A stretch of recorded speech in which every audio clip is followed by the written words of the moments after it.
Welcome back to the program. So, we've got good news, we've got bad news, okay? Let's go through the good news first, okay? I want you to listen real close to the new border czar. This is good news. Listen closely. We have seen one estimate that says it would cost $88 billion to deport 1 million people a year. I don't know if that's accurate or not. Is that what American taxpayers should expect? What price do you put on national security? Is that worth it? He said, what price do you put on national security? Is it worth it? That was his response. Is there a way to carry out mass deportation without separating families? Of course there is. Of course there is. Wait for it. Families can be deported together. Families can be deported together. Yeah! That's the type of border czar America desperately needs. Okay? And that is the great Tom Homan. He is going to be the border czar for the United States of America. He's going to be in charge of the southern border, the northern border, the Maritimes, the shipping, you name it, all of it. He's going to be in charge of it all. And God bless him, because he is going to be phenomenal in this position. And I'm so glad that that they have decided to choose him. It looks like President Trump made an announcement. I am pleased to announce that the former ICE director and stalwart on border control, Tom Homan, will be joining the Trump administration in charge of our nation's borders. The border czar, including but not limited to the southern border, the northern border, all maritime operations, aviation security, and otherwise. I've known Tom for a very long time, and there is nobody better at policing and controlling our borders than Tom. Likewise, Tom Homan will be in charge of all deportation efforts of illegal aliens back to their countries of origin. Congratulations to Tom Homan. I have no doubt that he will do a fantastic and long-awaited job. Starting with good news right off the bat, God bless Tom Homan and President Trump for making him the new border czar in 2025. Okay? So that was number one, and that was good news. Now, let's talk about the House of Representatives, okay? The House of Representatives. First and foremost, what I want everyone to do is I want you to write down this number, okay? I want you to put this number in your phones. I have it in mine. I've had it for years. But now every single one of you that watches this show every day, you are going to be my activists. I'm going to direct, and you guys are going to work on getting the word out, and I'll do it too with you, okay? So I want you to write down, put it in your phone, U.S. Capitol Switchboard. U.S. Capitol Switchboard. 202-224-3121. 202-224-3121. Okay? Please put that in your phone. Save it as a contact, because you're going to need it. There's going to be a lot of battles. And battle number one is upon us right now. And it starts as soon as you are done watching tonight's video. Okay? I don't care if it's in the middle of the night. I don't care if it's first thing in the morning. I don't care if it's all day tomorrow. But you have to get hardcore on the phones right away. And why? Well, because the good old boy network of the Rhino scumbag establishment thinks that we don't have a mandate and that we have to listen to these idiots. Not anymore. And it's up to us to start a major pressure campaign. Of course, Tucker Carlson already came out earlier and said, hey, what is going on in the Senate? They are trying to do secret ballots to try to put a new majority leader in before President Trump can get to take office. And of course, they want to do this because they're pro-Ukraine, They don't want to see the cutting of Ukraine. They don't give a shit about the border, and they're all rhino scumbags. We have got to defeat this, okay? Now, a Republican internal whip count for leadership was leaked earlier this evening, and the vote is going to be on Wednesday. Now, the vote is going to be, of course, secret ballot. We've got to stop this secret ballot bullshit. We cannot have Washington continue to do business as they have in the past, okay? We have got to stop them. So, they're all getting behind Rick Scott. Fine, great. Rick Scott is a hell of a lot better than John Thune or John Cornyn. Now, what I want to show you is just how the Senate is in the United States of America. Because I'm going to name you who the people are and who they are supporting. And a lot of them are shocking because a lot of them are MAGA or very, very, very conservative senators. Sick and sad. But this is who they are. They want to shit on you. They don't care about your mandate. They don't care that you just won the Senate. They don't care because they're entrenched assholes that have been there for years and years and years. And it is now our opportunity to tell these evil bastards in the Republican Party that you're no longer in control. We are. Okay? So here it is.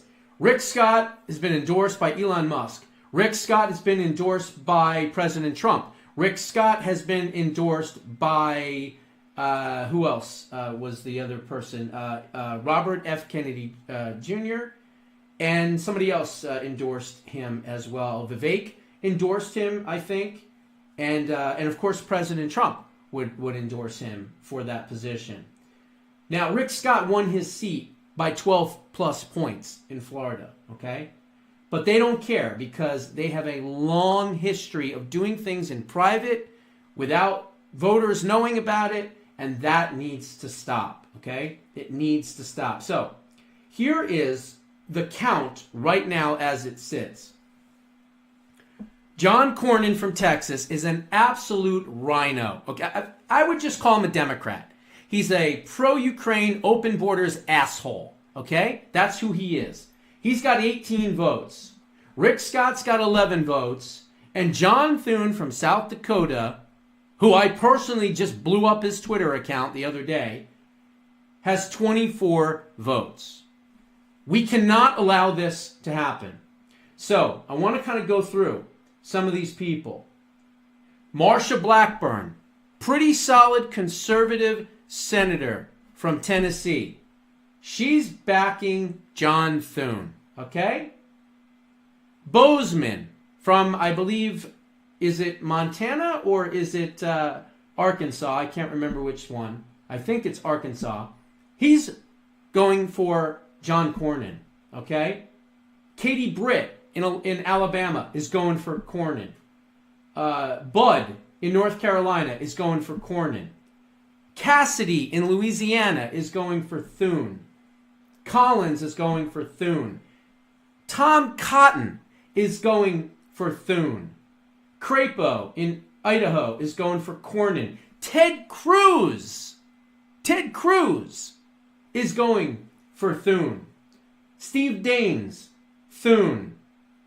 Joni Ernst, Cornyn. Deb Fischer, Cornyn. Lindsey Grahamnesty, Cornyn. Chuck Grassley, Cornyn. Haggerty, Scott, thankfully. Josh Hawley, Cornyn. Josh Hawley's like one of the most conservative senators from Missouri, and even he, right now, is thinking of supporting Cornyn. I mean, I don't understand this. I just don't get it. But again, this is why we have to shake things up. Kennedy is going for Cornyn. Who else? Jim Justice, the brand new West Virginia senator from West Virginia, has said that he's going to vote for Thune. Mike Lee from Utah, Scott, good. Loomis, Thune. Marshall, Roger Marshall, I believe he's Mississippi or Alabama. I can't remember. I think it's Alabama or Mississippi. he's going for Scott. Of course, McConnell wants Thune. That's his protege. Who else is on this list here? Murkowski, Thune. Rand Paul, Scott. That's good. Let's see. Rubio, Scott. Good. Let's see. And then the other Scott from South Carolina wants Thune, unfortunately. Sheehy, the new senator elect in Montana, Thune. Tillis, Thune. Vance wants Scott. Wicker, Thune, and Young, Thune. So what does this mean? This means that you people need to get on the phones. I am going to include this article with every single person's phone number, information, and extension. And I want you to call every single one of them. I will be doing it tomorrow with you all day. I will be calling every single one of these people. And I will be telling every single senator the same thing. You vote for Rick Scott, or we will find another Republican to challenge you in your next election and make sure that your career ends. Okay? That's the type of language you need to have when you call these people. You call them and you tell them that you are to support what President Trump, Elon Musk, and many others want, which is Rick Scott from Florida. You contact all these people, all their phone numbers, everything, all their extensions are right here for you. Just do it. Contact them tomorrow. It's not going to be just you, folks. What's his name? Tucker Carlson has put out a thing on this. Benny Johnson, Charlie Kirk, a whole bunch of others are going to be doing it too. We need to bombard them and let them know that they are not going to choose the majority leader. We are. Okay? We are. And this is going to be a battle. This is the first battle. There's going to be many other battles, folks. But we have to come forward strong right off the bat, right now, immediately. And we need to blow up their phones, their emails, find them on X, find them on Facebook, wherever you can, send them messages.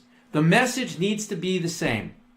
Be polite, be professional, but basically say, under no circumstances are you to vote for anyone but Rick Scott. And if you don't vote for Rick Scott, and he's not the majority leader, we will find other Republicans to run against you, primary you, beat your ass, and throw you out of the Senate. It's as clear as that, okay? And that is where we have to start, and that is where we are going to finish.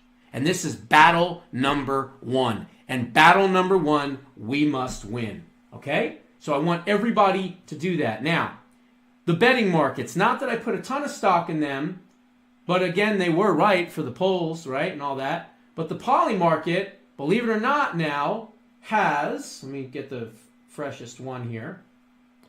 It has, let's see here. It has Rick Scott now, 63%. 34% for Thune, Cornyn at 4%. Okay? So what does that mean? That means that the markets are reacting to people like me and Elon and RFK Jr. and President Trump and all these others, and they're reacting to it. So now we've got to make sure that the markets are correct, number one, and number two, that we take the time tomorrow to go through this list that's going to be in the comment section. It's going to be part of the description. I want you to open up the link. I want you to just go right down the list. Boom, boom, boom. I'll be doing it with you tomorrow. I'm not telling you to do something that I wouldn't do myself. Okay? That's not how this works. We do this together. But we have got to get on it, and we've got to get on it right away. Tomorrow is obviously Veterans Day, right? So happy Veterans Day to everyone, to our great veterans out there. And by the way, the first retired Marine as vice president in our history. So God bless J.D. Vance and his service and everybody else's service. But here's the thing. Even though they're not there to answer, leave messages. They need to know that we are watching everything. So when it does open on Tuesday, we call them again. And we call them all day on Tuesday. And we call them all day on Tuesday night. so that when they try to do their bullshit on Wednesday, they're going to think twice. We have got to win this battle. I told you there's going to be a lot of battles coming forward, but these are the better battles for us to be in, okay? Now, the other thing is the House. Let's take a look at the House right now. So the House is pretty simple. We're going to win the House of Representatives, okay? There's no question in my mind. We are going to win the House of Representatives. The last seat that just flipped was Republican Gabe Evans flips Colorado's 8th district red. That means that the GOP is one seat away from winning the House of Representatives. We are at 217 right now. Why am I so confident that we are absolutely, without a doubt, going to win the House of Representatives? Well, it's pretty simple. I'll tell you the reason right now. There are currently 11 races that have not been called yet. Out of these 11 races, you have 1, 2, 3, 4, 5, 6, 7 of the 11 Republicans are leading, okay? But let's just say the worst thing happens. They stole every single one of them. They're still going to win the House. Why? Very simple. Because in Washington State, they didn't have a Democrat run against the GOP, Newhouse, and the other guy, what's his name? Here, I'll tell you what his name is. One of them is kind of a rhino, to be quite honest. And so I hope he doesn't win it. But regardless, his name is Newhouse. And then Sessler are the two names. Newhouse is the rhino. He's at 52.6. And Sessler is at 47.4. But it really doesn't matter. Why? Because there's no Democrat in the race, which means what? One of those two is going to win because it's a Republican-only race, and there's your 218, all right? There's your 218 right there. It's put it in the bank. It's going to happen. Now, here's where things get dicey.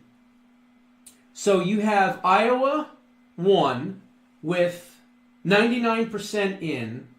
That race is going to be a Republican win.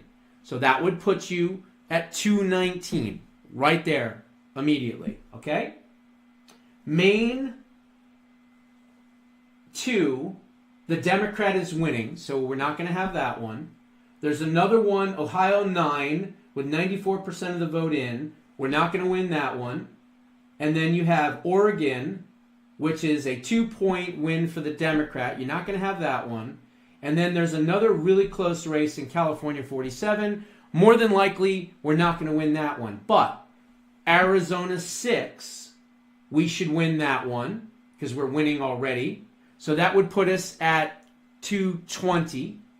California 45, we are winning that race as well. And about 80% of the vote is in, so we should win that. That should put us at 221. California 41, we're winning that race as well. The vote is about 76% in. That should be 222. And then Washington 4, that again doesn't have anybody. I've already accounted for that one. And then the Alaska race. Now this is interesting. In Alaska, they realized how bad ranked choice voting was. And thank God it failed in Arizona. That was a big, big deal. I made sure that everyone knew how bad that was. But not just me. A lot of people here did. And it failed huge, which is great. Alaska was dumb enough to do ranked choice voting a couple of election cycles ago.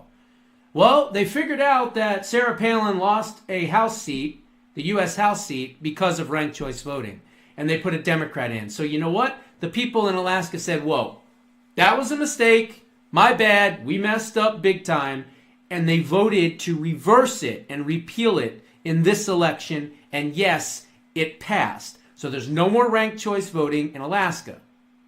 However, it doesn't take effect yet. So what does that mean? They still have ranked choice voting in Alaska.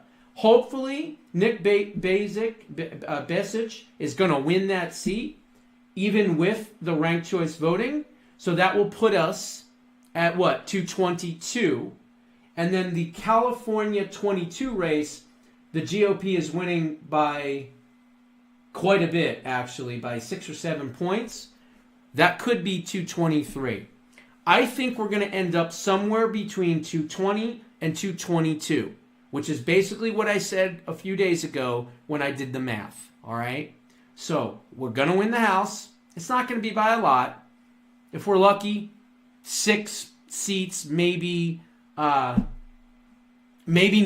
at the most, but probably between a 6 and a 9 seat advantage. Is it a lot? No, it's not. Is it enough, though, to pass the first bill immediately on day one, which is the SAVE Act, which would mandate voter ID, and it would also eliminate all foreigners that are not legal citizens from voting in our elections in every state? Yes, there's enough, okay? We're going to win a lot of battles. There's going to be some battles we're going to lose, but we're going to win more than we lose, and it's going to be up to us to make sure that we're able to do it.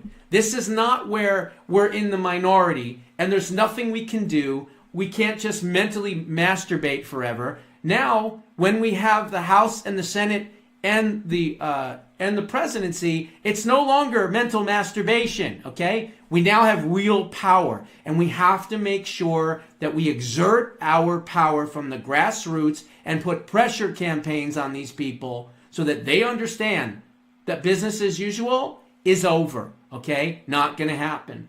Excuse me. The other thing I was going to say real quick is President Trump right now is down to 3 for the Secretary of State. Rick Grenell, Vivek Ramaswamy, and Marco Rubio.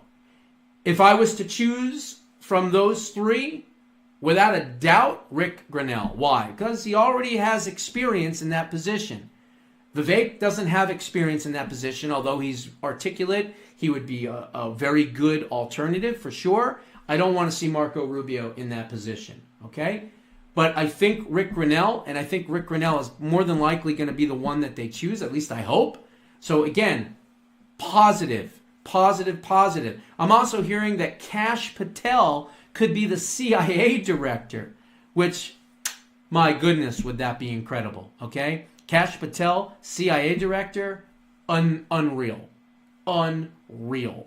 So keep your chin up, keep fighting, put that number in the phone. I'm going to give you information here. The Arizona race, the only thing I can tell you at this point right now is the RNC has filed 2 lawsuits, okay? The Arizona GOP has filed a lawsuit, and the RNC National Campaign has filed a lawsuit in Arizona.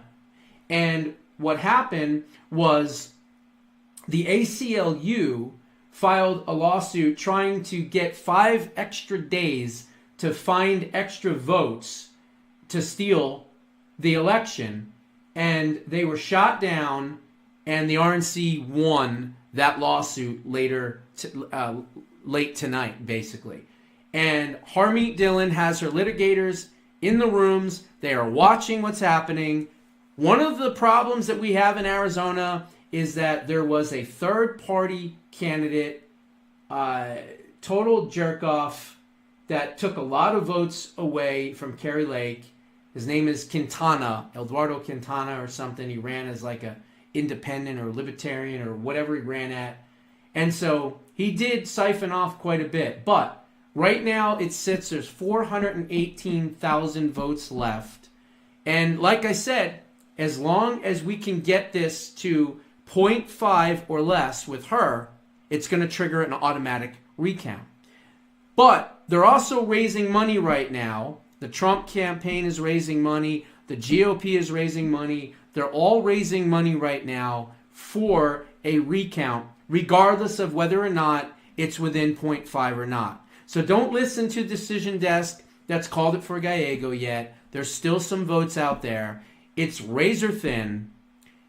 We're going to see what happens. I have a feeling, regardless of what happens, she's going to end up some position in Washington because President Trump absolutely loves her. So at some point, we're going to have Kari Lake. I'd rather have her in the Senate and increase our ability to confirm judges and confirm positions and all that, and cabinet members and all that. but we'll see what happens, okay? So just keep praying, keep fighting, and this one, we've got to defeat Mitch McConnell and the establishment. So we need to get on that right away. Those are my thoughts. What are yours? Put them down in the comments below. See you in the next one.